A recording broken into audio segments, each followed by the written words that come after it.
Good morning, guys. Welcome back. Today I'm working on this. This is a 2010 GMC Acadia. This is a 3.6 liter engine, and I had to pull out this engine. I couldn't get the car started.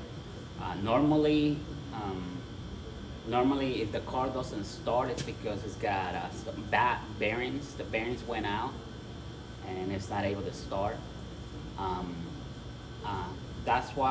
That's one of the reasons why I pulled it out, because I thought that the bearings were bad, and I disassembled completely the engine already. I took the faces of the camshafts, rocker arms, the timing chains, and right now I'm trying to figure out why this engine is not starting. I just want to show you what I found. And a lot of people have been asking me a lot of questions on my Camaro engine, and this is just the same exact engine as the Camaro, but this came from the GMC Acadia. Same system, same year, same. It's pretty much the same. Everything is the same. But I want to show you what I found on this one. Let me see. I think I got one of the main bearings loose, or rod bearing loose. Hold on just a second.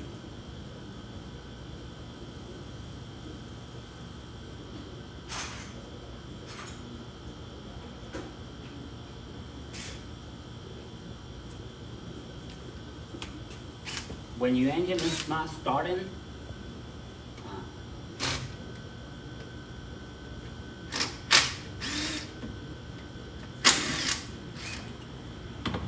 when the engine don't start it, most of the time it's because the bearings went out. All of the bearings, but as you can see, these bearings are okay. They're in good shape. They're just normal wear. They're not chewed up or anything. And the crankshaft, I'm gonna put this back on. The crankshaft is in really good shape. So I couldn't find anything at the bottom. On my other video, the engine that came from the Traverse, the whole bottom end was messed up and I was not able to start it. On this video, the lower end is good, but we have a problem here at the top, and I want to show you, because this is a different problem and the engine wasn't even starting. So first thing I'm gonna do, I got this gauges. This is for the leak down cylinder test, and what I'm gonna do is I'm gonna run down the leak down cylinder test on it, and I'm gonna show you what's going on with this engine. So this is our bank 1, this is our bank 2. Let's start with bank 1.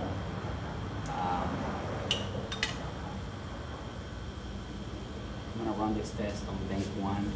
All I need is about 100 pounds of pressure on this gauge, and on this other gauge, this is gonna tell me the leak down, how much pressure I'm losing. And you wanna be here on the green side. You want to be on the green side, or you want to be here where it says set. If you between there, you're good. Just run this test. I'm going to run this test on all 6 cylinders. That way you can see why this engine is not starting. So right there, this holding pressure is way past set.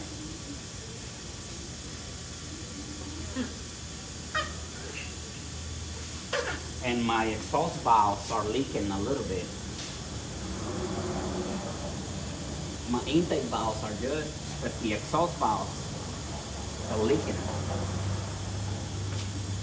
So a lot of times it's just carbon buildup. The carbon builds up in here. So let me see if I can blow the carbon on the exhaust valve. This is just an extension. I'm gonna tap the valve behind it. Just tap the valve, don't hit it hard.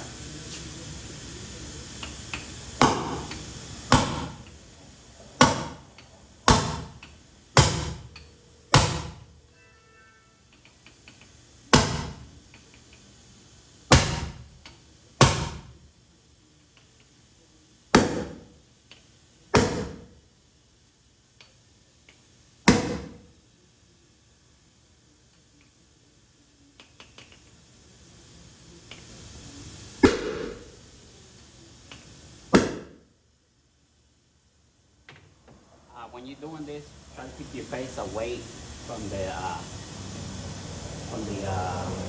intake or the exhaust, because it's gonna shoot out. Whatever's in there is gonna shoot it out, and when it hits you, it hurts. So this cylinder is good. We got plenty of pressure.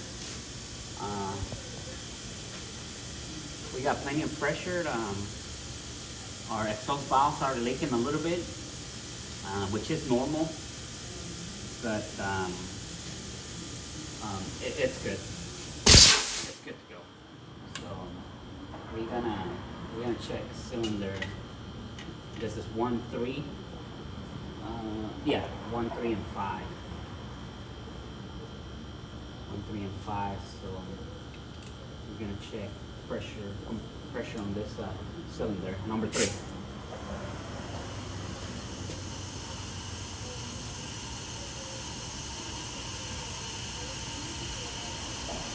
You can see it says set, but I can hear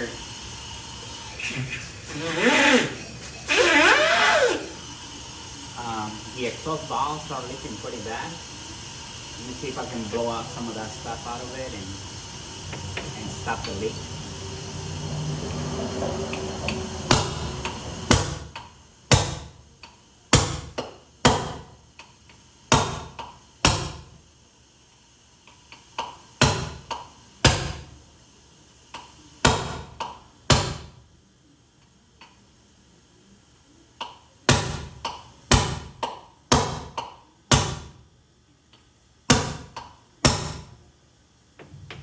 It went up past the set mark.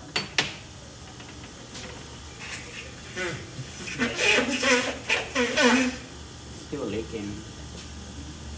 So, but even though it's leaking through the exhaust valves, that cylinder has enough pressure that it will start. It will start even if it's leaking from the exhaust valves. But you might get a misfire code. Yeah, you might get a misfire code, because that's quite a bit of leakage right there.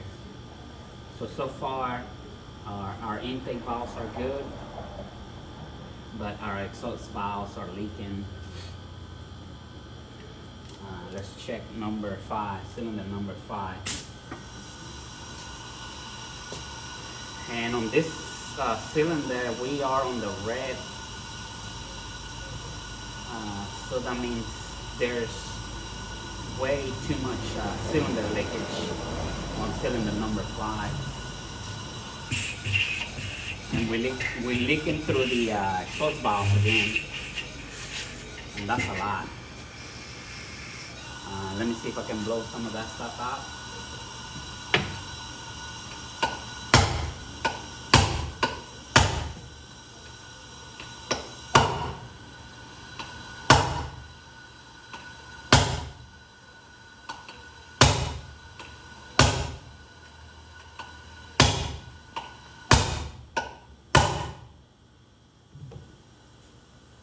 See,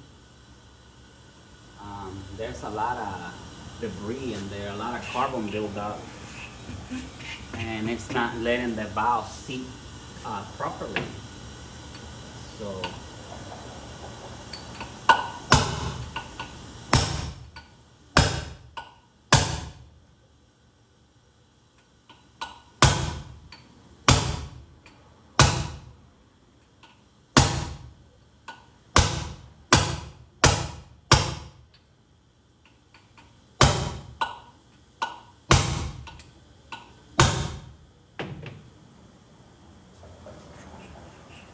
The exhaust valve is still leaking, but not as bad.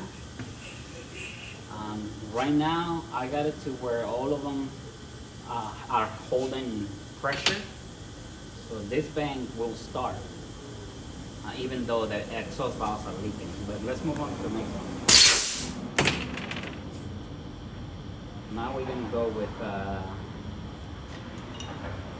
number 2, cylinder number 2.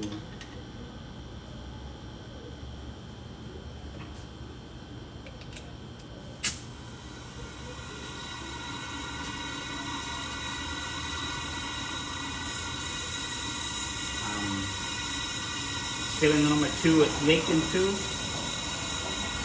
It's almost close to the yellow.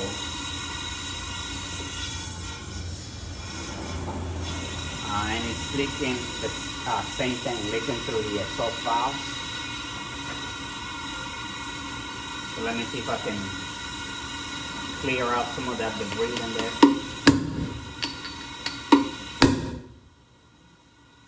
You can see it's coming up.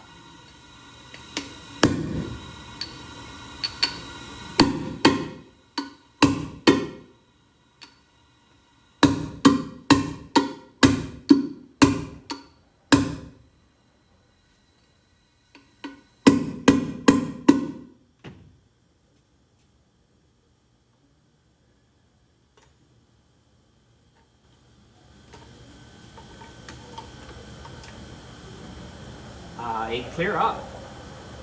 It clear up. Still leaking a little bit, but it clear up.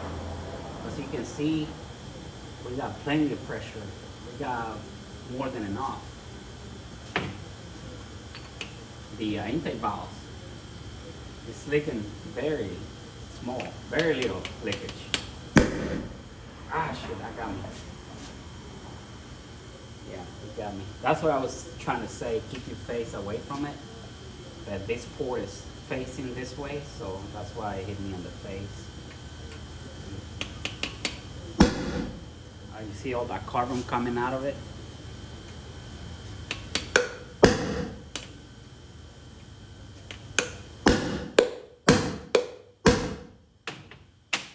Let me put my safety glasses on.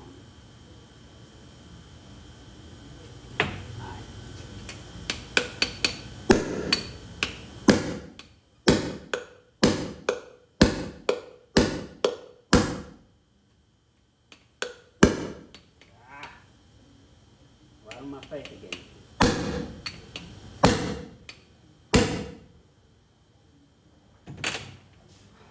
So our intake valves are good. They just have a lot of carbon buildup too. This is very normal in these engines. From time to time they start building carbon around the valves, and after I would say around 150,000 miles, the engine will lose compression, and sometimes you can just walk to your car, try to start it, and the car will just turn over and over and over and over, and it won't be able to start because all that debris is in between the valve seat. It's in between the valve seat and the valve, so the valve, when it's trying to close, it's not able to close, and all the pressure is escaping from there. So let's check number, this is 4. Let's check number 4.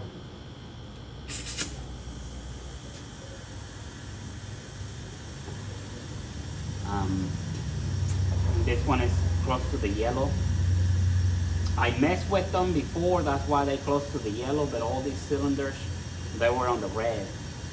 And before I started cleaning everything up, all the cylinders, decided to record this video just to show you what's going on with this engine. So right now I'm on the green close to the yellow.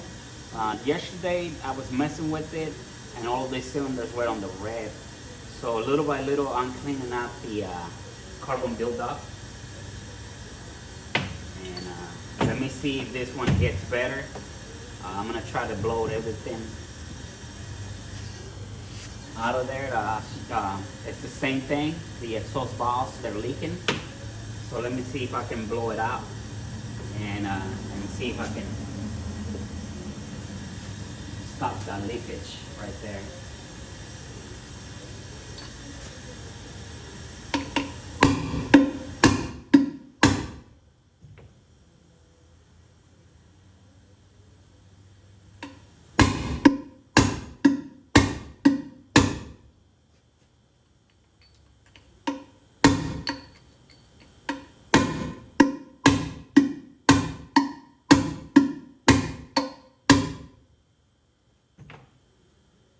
Yeah, our pressure's coming up, and there isn't too much. There isn't too much leakage.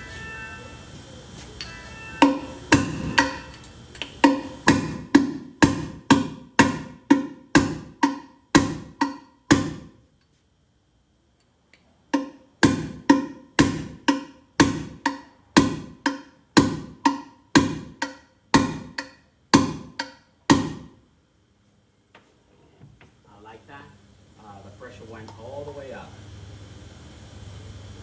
As you can see, pressure went all the way up past the set mark.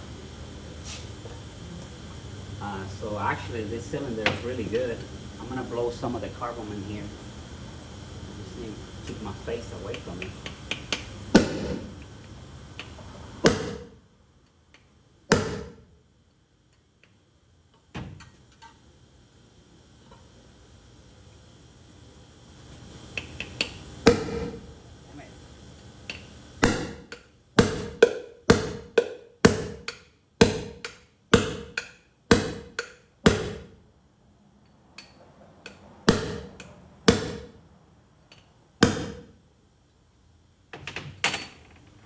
Alright, so this cylinder is set. Let's try number 6.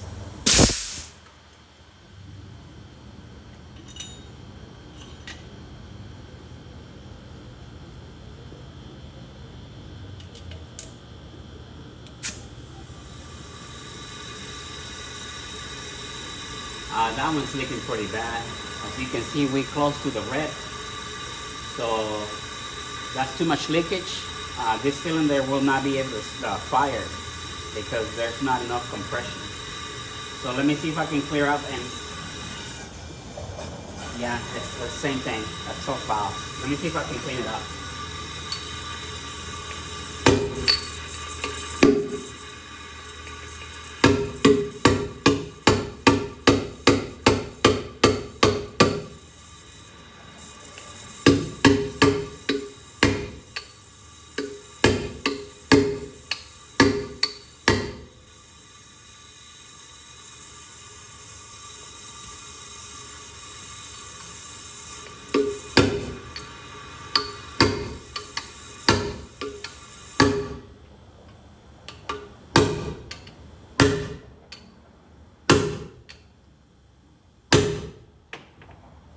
Coming up.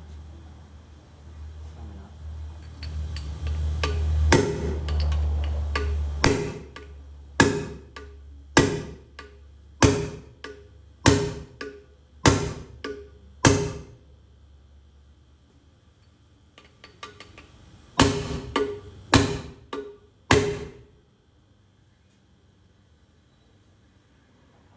Still leaking. Still leaking a little bit. Oh, it's leaking from the intake valves. This one is leaking from the intake valves. Let me see if I can clean them up.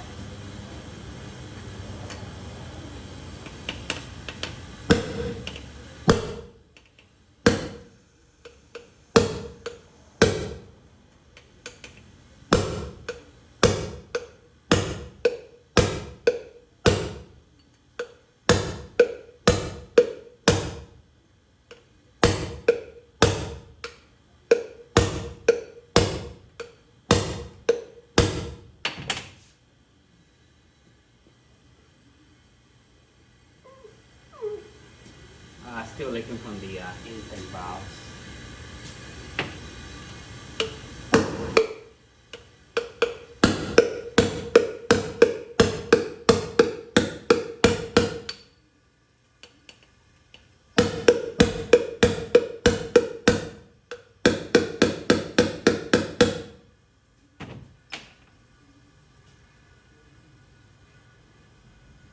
Yeah, still leaking on the intake valves. But that right there, actually this engine is good.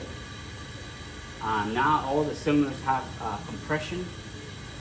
If I install this engine like this, it should be able to fire it up. It should be able to run.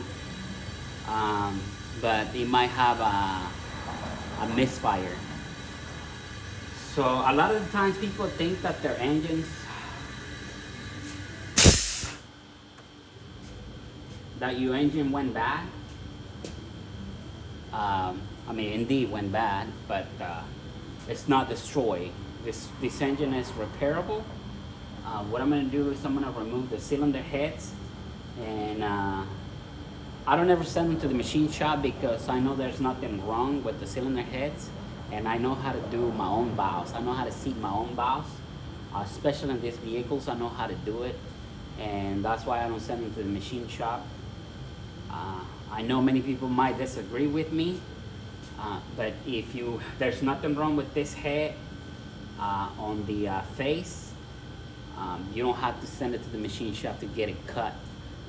I mean, you can if you want to, but you don't have to, because there's really nothing wrong with it but the valves. So what I'm gonna do is I'm gonna take the cylinder heads off. I'm gonna clean all the valves.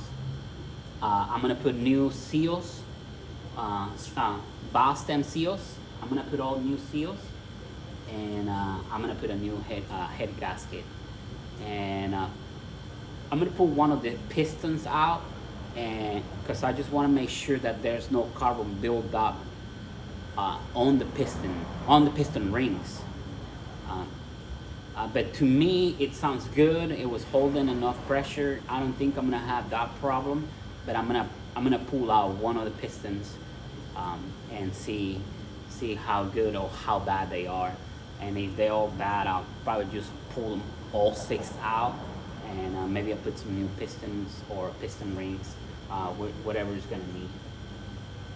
But I just wanted to show you.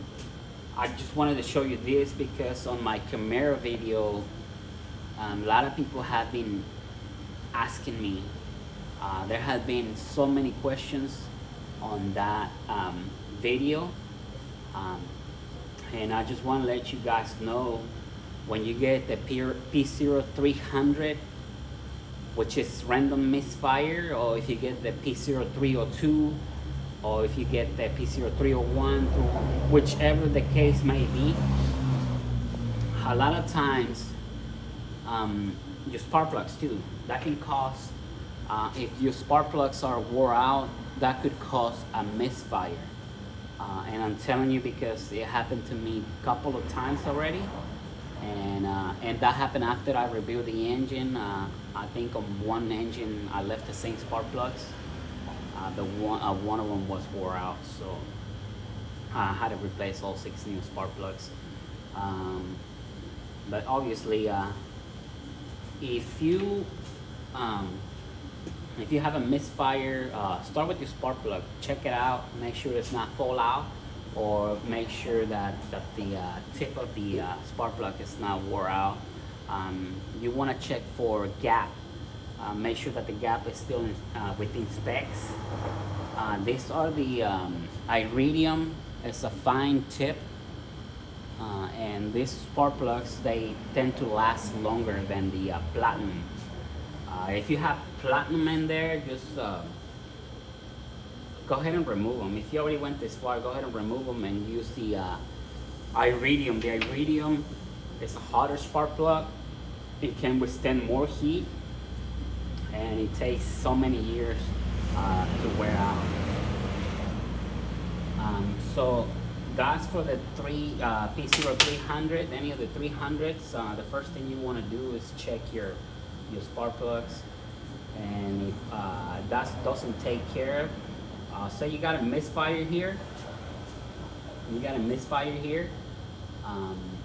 you could just, if you don't want to spend money, you're just trying to get the diagnostic, you can remove this spark plug and the coil, the ignition coil, onto a good known cylinder, and if the misfire moves, then you're either gonna have a problem with the spark plugs, or a coil, or it could be the spark plug and the coil, you know. So that's the tip for the P0300, any of the P0300 codes.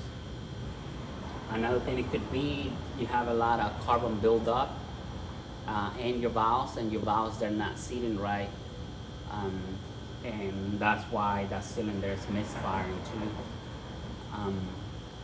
Another problem that I see often in these engines, the cam phasers tend to go bad, especially when they have around 170, 180,000 miles, close to the 200,000 miles, and they start acting up.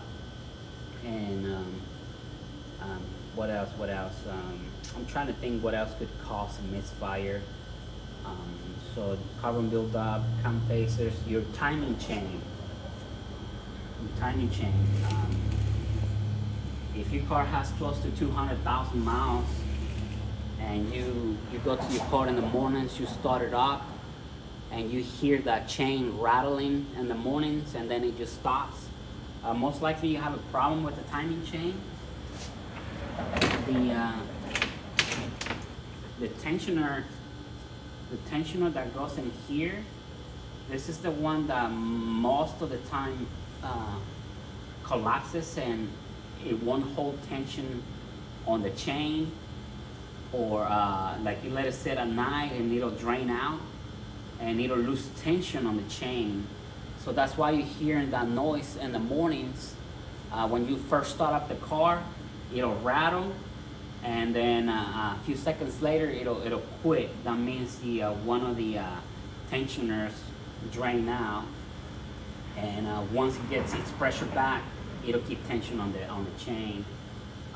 What I have seen is like these guys get broken sometimes, so they get wore out, and you can hear that rattling too, because the guy will be broken, and then you're hitting metal with metal, and that's why you can hear that rattle, and that could cause a misfire too. So that could cause a misfire, that could cause the random misfire, or that could cause a misfire on this bank.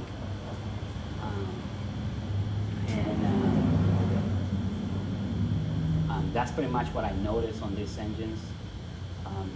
What else? One more thing. Another problem, another issue that I ran into is that this is a direct injection engine, and the injectors are in here. This is the high pressure rail. Over here you have your high pressure pump, and from time to time injectors tend to fail. I had two different vehicles that the injectors fail, and the way you're gonna notice when your injector fails, most of the time it's gonna stay open, and if it stays open, you're gonna notice a very strong smell of gasoline, and you're gonna notice your tailpipe smoking.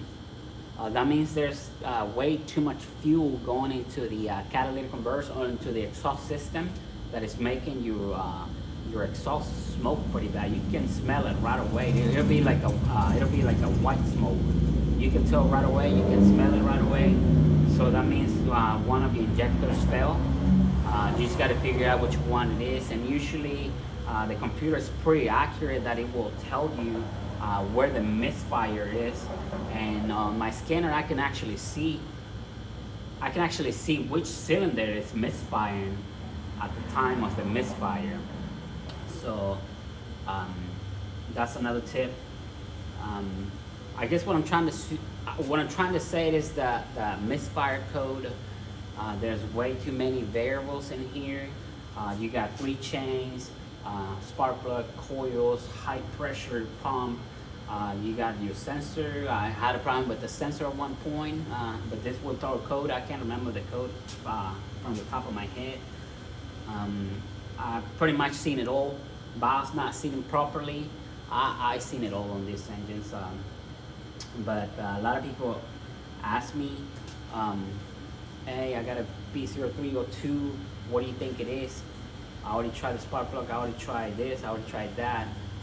But to be honest, I can only give you some tips what to look for, but I cannot give you the right answer because these engines are very hard to diagnose.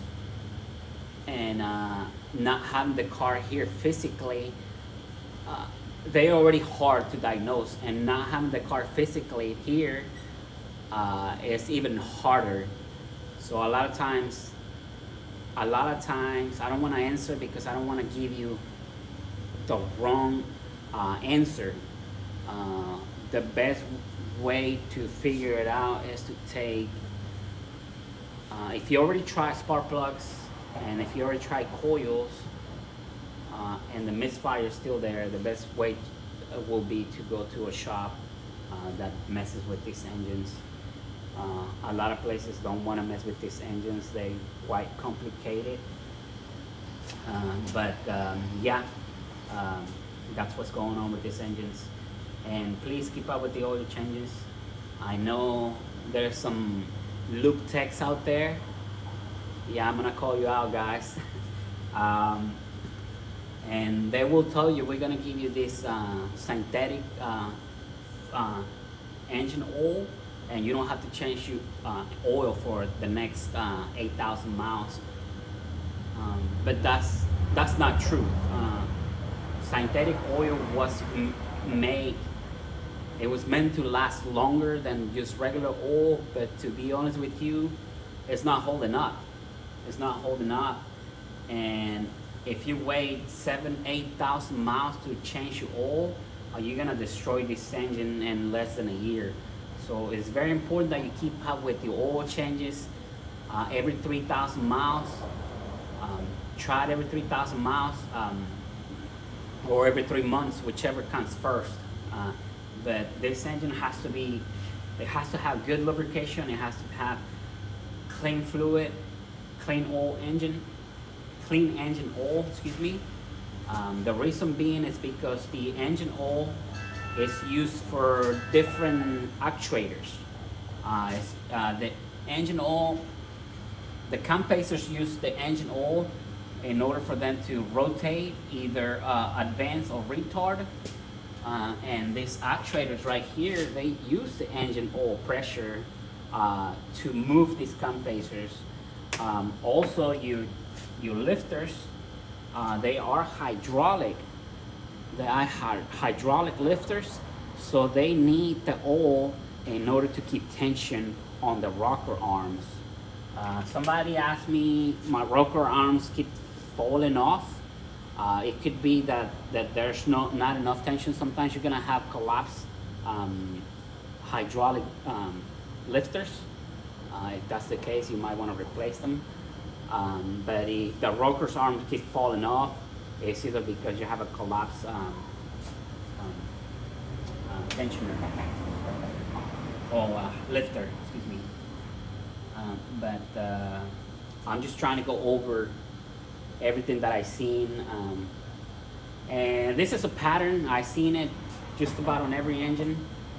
The most common failure on this engine is that they're not changing their engine oil on time. They waiting 7, 8. Some people have been told that they can run their car for 10,000 miles without changing the oil. And that's wrong, that's very wrong. You don't want to do that. You will destroy this engine very quick. You will destroy this engine in 10,000 miles. I can assure you that. So just take care of it. It'll last you quite a bit of, it'll give you quite a bit of miles. Right now I have another Traverse, and it's got like 250,000 miles, and the thing is still running. So it looks like somebody kept up with the oil changes, and that's why they were able to get that many miles out of that vehicle. You can get 250, you can probably get up around 300,000 miles with proper maintenance. And the transmission too is the same thing. This is what they call the lifetime transmission. But it doesn't mean that it's gonna last you a lifetime. It's gonna last the lifetime of the transmission. But these transmissions, they're very good. The problem is that you cannot access the filter, and a lot of times the filter gets clogged up and it will destroy your transmission. It will burn out the converter and it will destroy the transmission and the inside. So very important too on this transmissions. And if you're watching this video and you're into the 360s and the 6075, because I keep forgetting about telling you on the services, and everybody keep asking me the same question over and over and over. So the most common question I get on this transmission is, can I remove the filter without removing the transmission? And I say no. You cannot remove this filter without removing the transmission, because the filter sits right behind here. So there's no other way but to pull the transmission, pull the bell housing out, and pull out your filter and replace it with a new one. So there's no way. Your other best option will be use dual service. Drain the fluid, fill it up, whatever came out of it, that's the same amount of fluid you're gonna put in. And this actually has a dipstick. So they come with a dipstick, so you can tell if you're low or you put too much in it. And they still come with a dipstick. I don't know about the new ones, but this is a 2010. And then after that, just run it for about 3,000 miles and drain the fluid again and put some new fluid.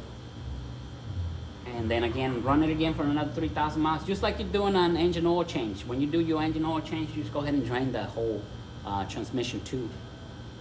And you keep doing that until you start seeing the fluid coming out reddish or coming out not so dark, because it's gonna take quite a few tries, maybe 3 or 4 times draining the fluid. But once you get that fluid to be red, once you get that color, then you don't have to do anything else. After that, once the fluid is red, you can drive this thing for another 40,000 miles. And once you hit the 40,000 miles, you just go ahead and drain it again and do the same procedure over and over. But like right now, this transmission is, the oil is pretty dark. It looks like an engine oil, but it's transmission fluid, and it's not smelling burnt. So I know there's nothing wrong with this transmission.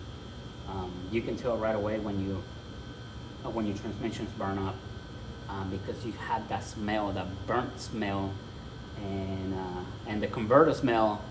The converter smell is different, and a lot of times the fluid smells like really bad, and you would think the transmission is bad, but it's not. It's just the converter.